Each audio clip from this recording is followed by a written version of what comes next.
The news of that American soldier accused of putting on his night vision goggles and then methodically going door to door, killing children and families in their homes in Afghanistan.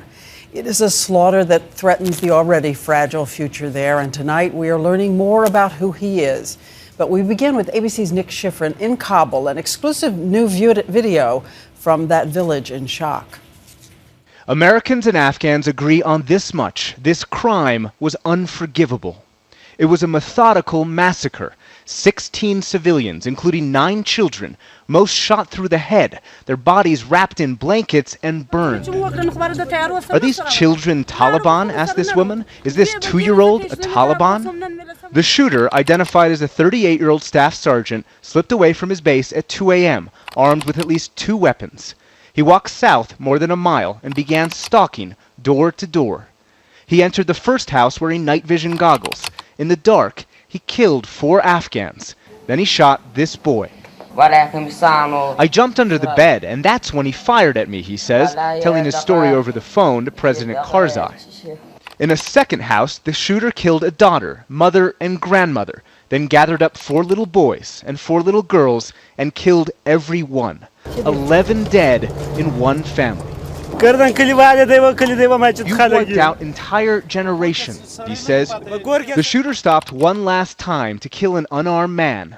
Then he calmly returned to his base and turned himself in.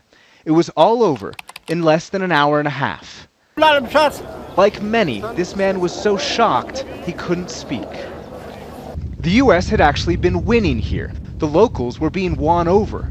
But now, 2 months after Marines urinated on Taliban corpses, 3 weeks after Americans burned Qurans, that trust and support has vanished.